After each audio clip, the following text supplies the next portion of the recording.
Question 5. A rhodium metal reacts with a dilute aqueous bromine according to the balanced chemical equation. The rate of this reaction is investigated using a rhodium rod in bromine water.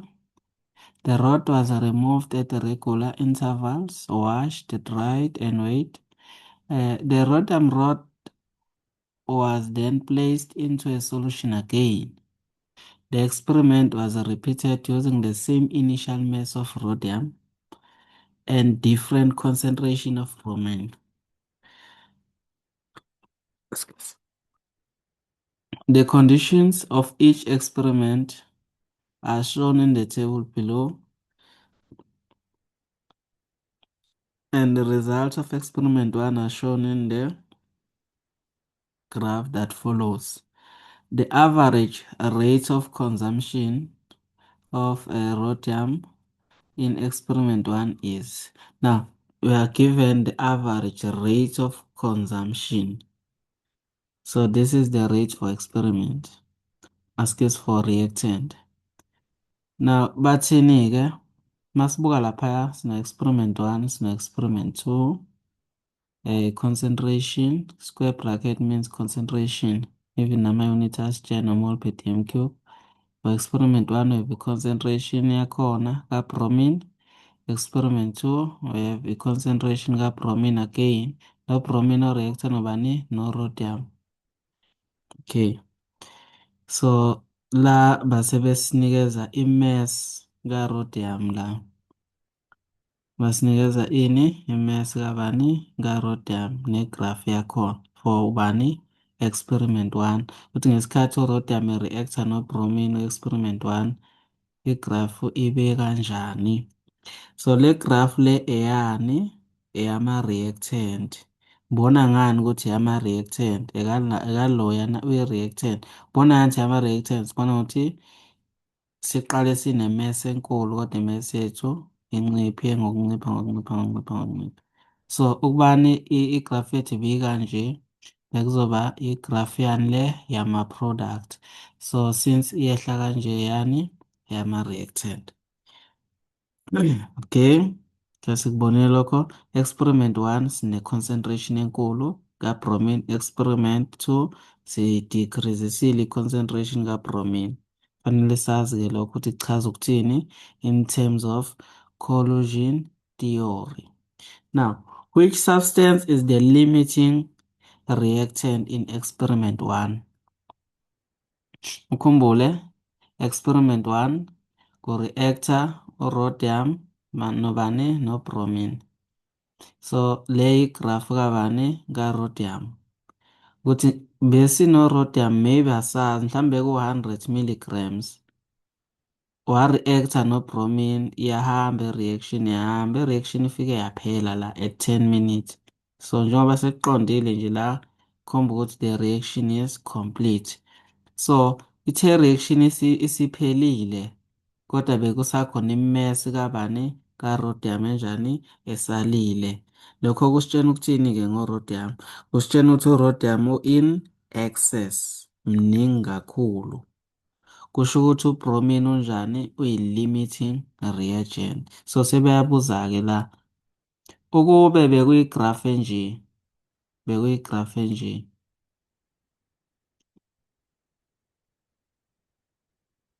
Le graph le bizokhombisa ini? I-limiting reagent. But le ikhombisa a substance that is in excess ngoba igraph yethu ayifiki lapha ku-0. Kusho ukuthi le substance isalile yasala yawu 15 milligrams. So ileyo ndaba-ke eyenza ukuthi sithi hhayi shuthi uma ngabe u-rhodium in excess kusho ukuthi ubromine uyini? Uyi-limiting reagent. So sifanele sibhaleke sisho nesizathu-ke ngendlela-ke e-right.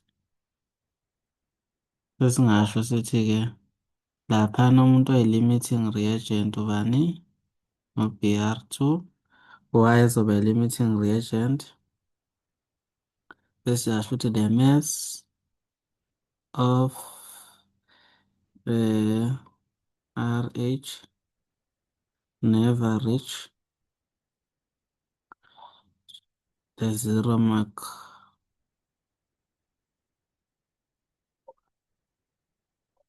on the graph. So ayifiki lapha ku-zero mark on the graph.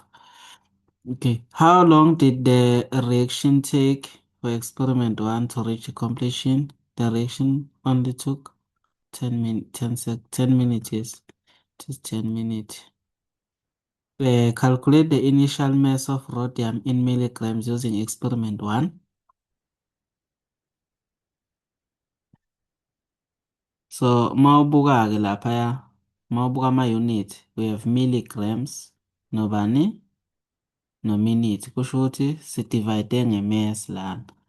Ke sibhaleke i-rate yethu is equal to, sibona ngani okay, kuzoba u-minus. Why kuba u-minus? Ngoba le graph esinikeziwe eyama-reactant, sisebenzisa ama-reactant uku-calculate-a ini i-rate, fanele kuhlezi kukhona u-negative. Ngaphezulu soba ne-change, ngaphansi sibe ne-change. Soba ne-change in what? Sibuka lapha ama-unit wethu milligram, shuthi soba ne-change in mass. Ngaphansi soba ne-change in what? In time, sama-minutes laphaya, soba ne-change in time. So minus into mass final minus mass initial over T final minus T initial. Ngapha soba nobani? Soba no 27,6.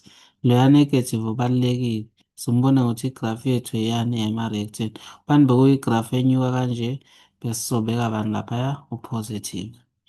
Okay, ake siyibukeke indaba yethu. Final initial laphaya, mass initial. Here we have mass initial, here we have mass final. T final ubani u-10, this is T final. T initial ubani u-0, this is T initial. So sesinga-substitute minus into 15 minus M initial all over T final ubani 10 minus ubani u-0. Kubalulekile uku-check ama-unit. Lana sinama-minute nalapha nakuthi i-answer yethu ayibeki kuma-minute. Lana sinama-milligrams nalapha i-answer yethu ayibeki kuma-milligrams. If bekungenjalo laphaya bekusufanele si-convert-e lokhu. Sikufanisa nalokhu okulaphaya si-convert-e. If laphana bekuthiwa second bekusufanele si-convert lama-minute esiwase kuphi kuma-second.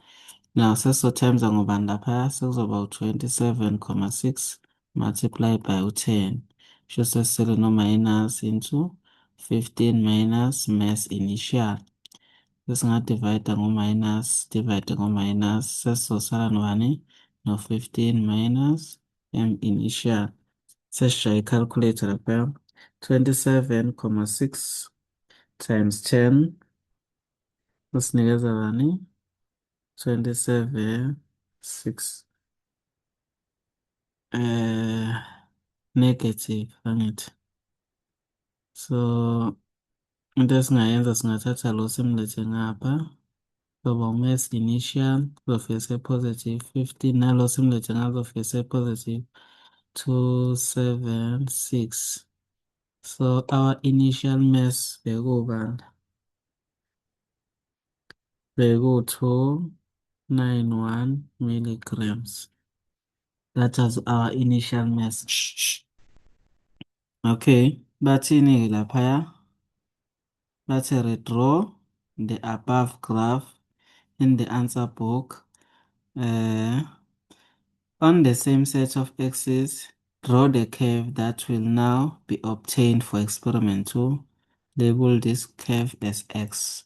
So uya-check-ke laphaya ukuthi for experiment 1 we have this concentration. For experiment 2,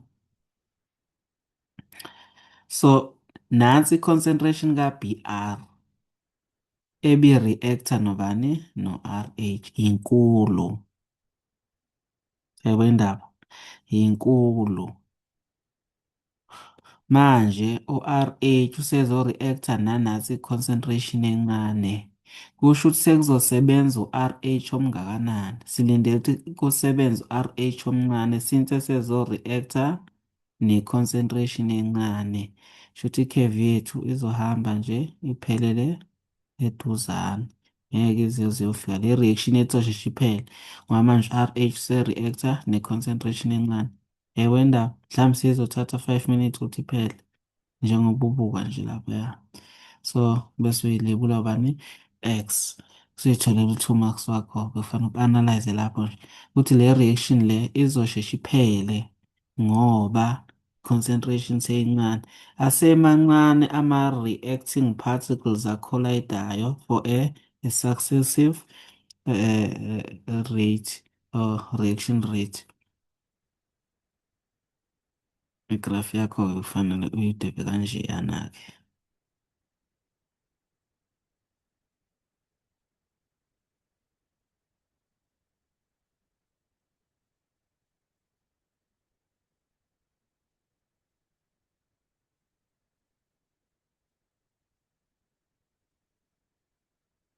Sebethi-ke use collision theory to explain the difference in reaction rate for experiment 1 and experiment 2.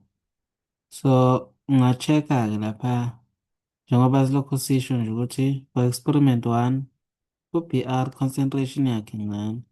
Asikho for experiment 1 BR concentration yakhe inkulu, experiment 2 incane. So for experiment 1 bese ngabhala kanje iphuzu lokuqala vele ngathi uma ukuthi sibhala ngo-experiment 1 siphendula le question siyiphendula ngo-experiment 1 bese sothi ku-experiment 1 there are more particles per unit volume. Then if we have more particles per unit yini eyenza ukuthi sithi sina more particles per unit volume? Uma sisebenzisa i-collision theory sibuka la sine-concentration enkulu. Since kushuthi uma sine-concentration enkulu kushuthi ama-particles maningi kuleyo volume esinikezwe yona. Now if there are more particles per unit volume kusho ukuthi maningi ama-particles phela sezo-collide since emaningi. Sizosho ukuthi more particles collide with correct orientation. So maningi-ke ama-particles akhollaydayo with the correct orientation aqondana kahle ngqo. Now since susho kanjalo-ke usothini-ke sothi there are more effective collisions per unit time. There are more effective collisions per unit time. Omunye ubengabhala phendula umbuzo ofanayo but aphendule ngobani? Ngo-experiment 2. Ubezothini? Ubezothi there are less particles per unit volume. Bezothi less particles collide with correct orientation. Now bezothi now we have less effective collisions per unit time. Bezobhala kanjalo.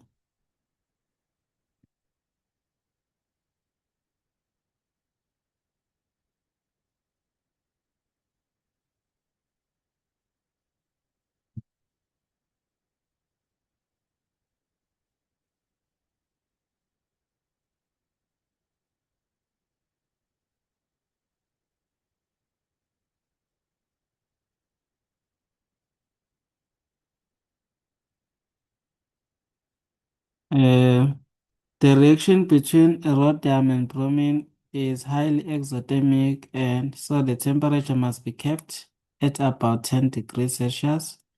Explain the term exothermic. Exothermic is the reaction that releases energy. Draw a potential energy diagram for this exothermic reaction. Show activation energy, activated complex, and the heat of reaction.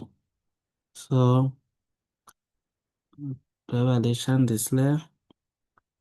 nansi into ekufanele uyiveze usikhombise for an exothermic reaction. For an exothermic reaction,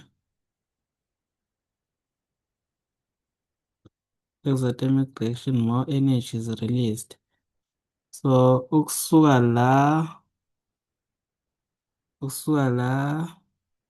uzofika la, that is delta H. Ukusuka la uzofika laphaya, that is activation energy. Lapha esicongweni, that is the activated complex. Into lapho kufanele uyenze uyitholele 3 marks wakho. So why lesi sikhala lesi kufanele sibe side ngoba this is exothermic reaction. More energy is released. La lesi sibe sifishane. Why? Because less energy is being absorbed. So overall, the reaction is exothermic because we are releasing more energy. Now, the graph below shows the Maxwell-Boltzmann distribution curve for the reaction in experiment 1. The activation energy for the reaction EA is marked. Umbuzo wokusuthi-ke, what does the shaded area on the graph indicate? Leya area leya indicator ini? Leya area i-indicator ama-particles are involved kwi-chemical reaction and lama particles ane-energy, kinetic energy e-greater noma elingana nani ne-activation energy. Laphana nje ama-particles asuke egcwele kuyo yonke le ndawo le asuke egcwele kuyo yonke, but lawayana yilawa azoba involved kwi-reaction ngoba ne-kinetic energy e-greater than ini activation energy. Sizobhala ukuthini? The amount of particles that have enough energy to overcome the activation energy. Ubhala kanjalo. The amount of particles that have enough energy to overcome the activation energy. Or yeah, should the amount of a particle that have kinetic energy being greater than activation energy. Sebethini laphaya. Sebethi redraw the above graph in the answer book on the same set of axes. Redraw the curve that will be obtained for experiment 2.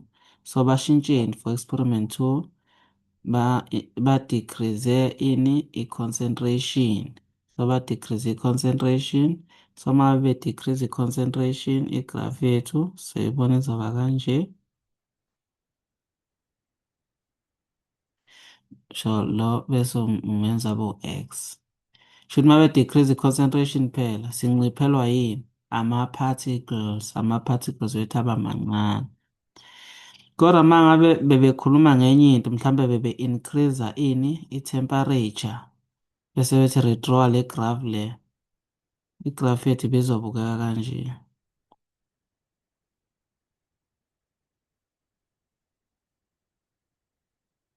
This one is with a low temperature, this one is with a high temperature. So iyahluka uma beshintsha i-concentration noma beshintsha i-temperature.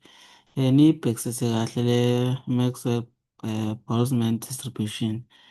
Niyibheke kahle le curve le ukuthi uma kushintsha i-temperature idraweka kanjani, uma kushintsha i-concentration idraweka kanjani. Yayibona indaba.